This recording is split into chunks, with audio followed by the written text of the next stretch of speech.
ازيكم يا حبايبي عاملين ايه؟ تعالوا بقى اوريكم اخر حاجة خالص انا وصلت لها. اول حاجة شايفين الركنة ديت، انا كنت حطاها هنا. لو انتوا تفتكروا كنت حطاها في ظهر الانتريه الاحمر ده، كنت حطاها كده ورا الانتري. في حد كتب لي وقال لي لا شيليها من هنا هوت، حطيها هنا هوت احسن، على الاقل تبقى كاشفه الشقه كلها، فما تحطهاش هنا.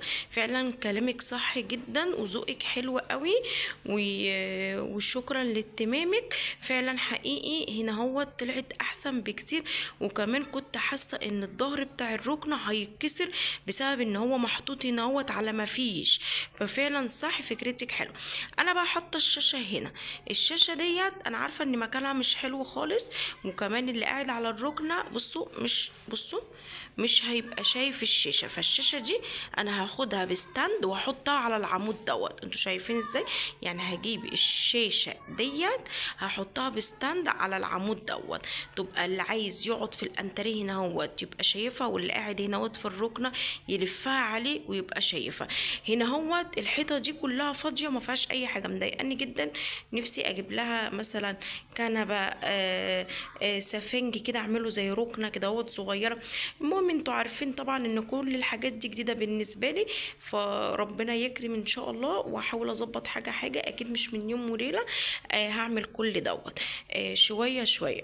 بصوا عايزه اقول لكم النت مضايقني جدا جدا جدا جدا. بصوا من ساعه ما جينا، شايفين؟ بصوا الراوتر، شايفين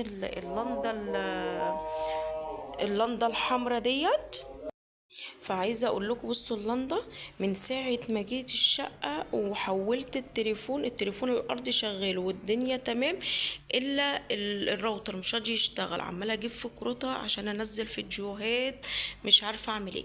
وديت الصوله اهي. بصوا انا عارفه ان الانتريه ده عايز كفر، فبرضو شويه شويه هجيب ان شاء الله. بصوا دي كده دخلت الصنع. لسه معلقتش الستاير، لسه عايزه شنيور وجوزي يعلق لي الستاير. لسه معلقتش الستاير. كده كده الجو حر، فمش فارق معايا الموضوع قوي، يعني موضوع الستاير كده كده في الحر انتوا بتعملوا ايه؟ بتشيلوا الستاير. فدي كده اهوت الدخله. ادي المطبخ. تعالوا اوريكم. بصوا المطبخ اوريكم كده من بره الاول. بصوا ركبت المطبخ خلاص الحمد لله اهو. استنى اولع لكم النور. بصوا، بس انا لازم برضو زي ما اوريكم وانا لسه بعمل، لازم اوريكم بعد ما عملت. بصوا اهو المطبخ اهو اهو. لسه هجيب ورق وهلزقه على الضرب بتاعت الشباك دوت بتاع المطبخ، وعلى السلك من فوق ان الشباك لسه يعني ممكن يكشفني. انتوا فاهمين قصدي؟ يعني في ناس قدامي ممكن يكشفني مش في نفس الدور.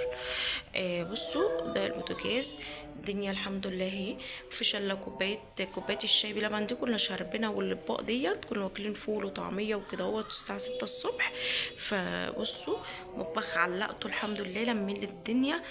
آه لسه في شويه حاجات عايزه تتظبط بس حاجات بسيطه يعني.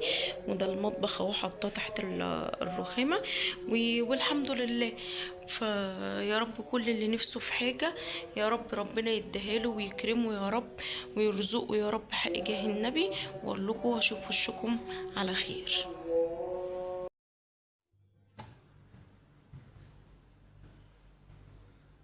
ازيكم يا حبايبي؟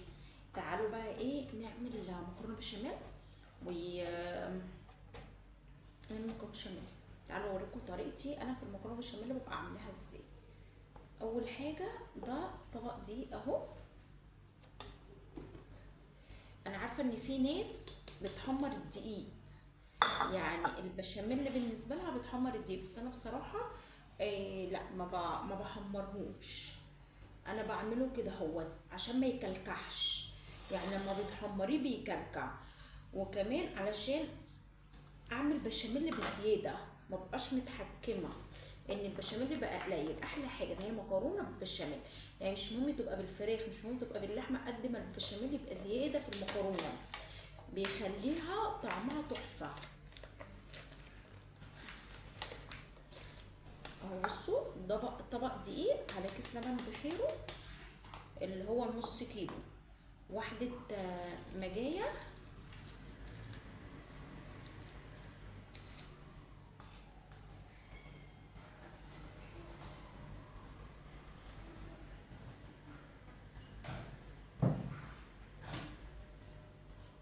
شوية ملح،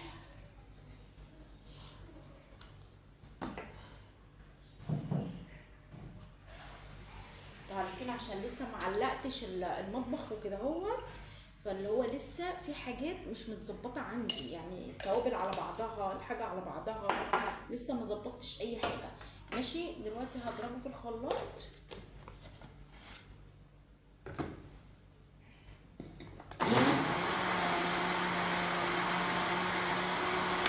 بس انا هوقف لكم الفيديو عقبال ما اخلص.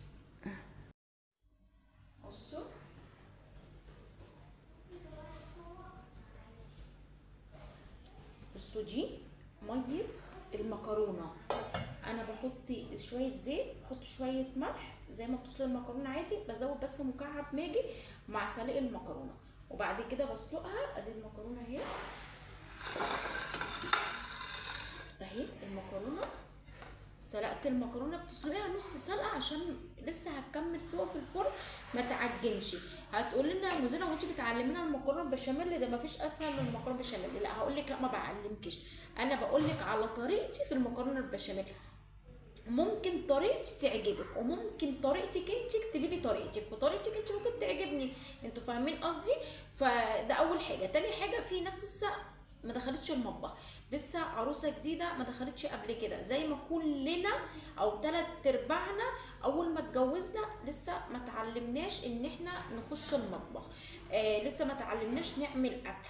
فممكن تكون معلومه مني تفيدها، انتوا فاهميني؟ او ممكن انتوا تكتبوا معلومه تفيدها هي كمان. فدي المكرونه اهي سلقها نص سلقه، ماشي. ودي ميتها ما برميش ميتها خالص، انا ما برميش ميتها، ماشي. وده الدقيق باللبن، طبق دقيق او كوبايه دقيق على نص كيلو لبن، على شويه ملح، على شويه فلفل اسود، على مكعب ماجي، ماشي. هعمل ايه بقى؟ هوريكم هعمل ايه. هعمل كده، ده البشاميل بتاعي، ده طريقتي في البشاميل، ماشي.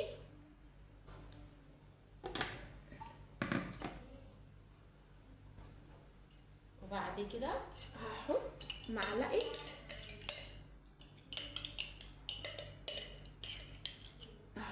سمنه،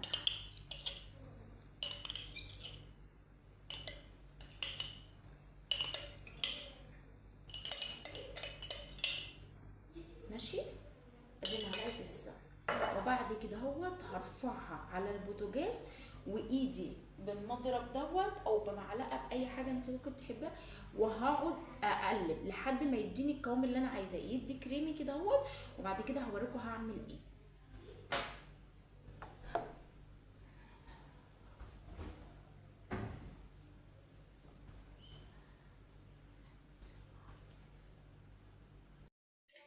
تعالوا بقى اوريكم انا هعمل ايه. خلاص عملنا البشاميل اهو، شايفين المنظر؟ كريمي اهو، كريمي وتحفه وجميل، ولا حمرت الدقيق ولا اي حاجه، ولا كلكع مني ولا اي شيء. بصوا دلوقتي انا هعمل ايه. هاخد على الصينيه كده حبه،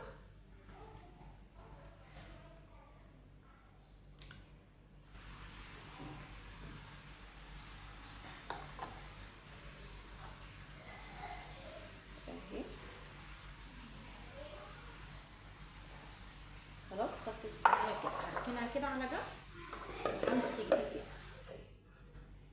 هجيب المكرونه اهي.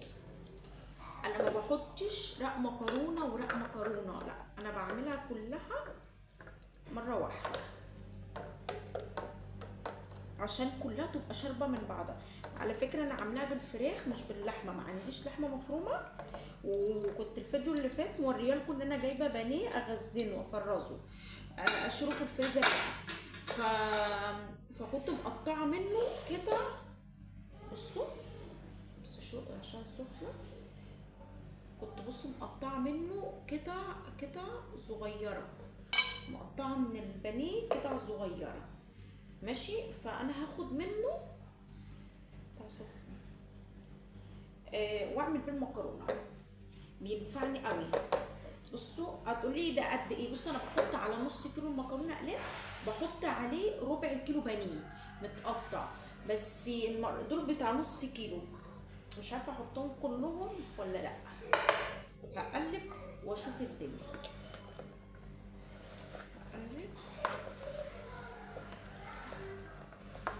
اشوف محتاج احط تاني ولا لا، ولا احطهم كلهم خلاص. اقول لكم على حاجه، والله انا حطاهم كلهم، اصلا بقالنا كتير ما كلناش مكرونه بشاميل، خلاص حطيتها كلها.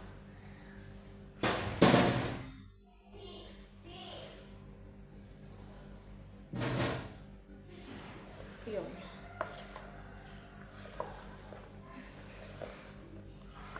ماشي. اعمل ايه بقى؟ هجيب البشاميل ده بصوا وهدلقه كده، بس انا حاسه الصدوق هيبقى كتير على الصينيه.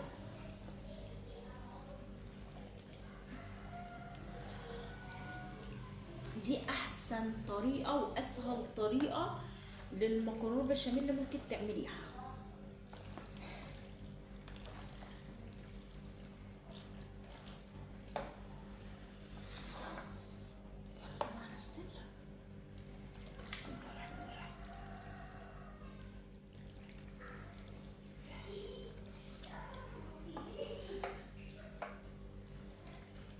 بسم الله ما شاء الله.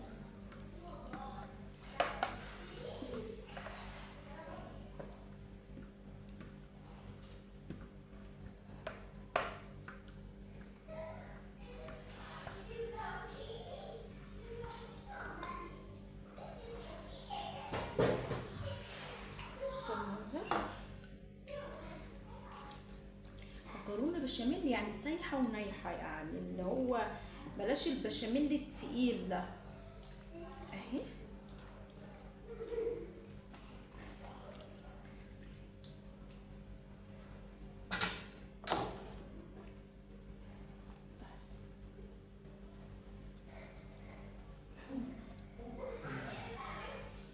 بصوا جميله جميله جميله، لما تطلع كمان هوريكم شكلها. بس انا بصراحه بعملها بربع كيلو بانيه بصراحه، بس عشان بقالنا كتير ما كلناهاش فانا رحت مظبطاها المره دي يعني بالزياده.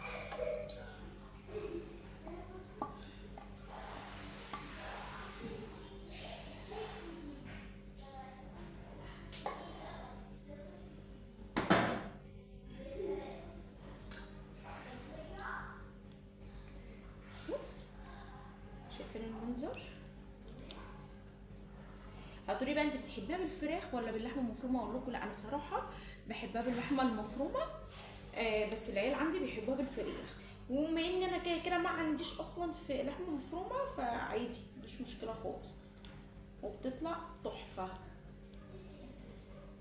ادخلها بقى الفرن وارجع لكم تاني.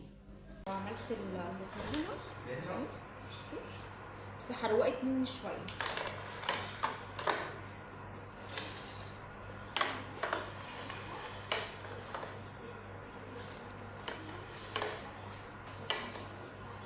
عايزه اقول لكم ده كان اكلنا النهارده، واشوف وشكم على خير ان شاء الله.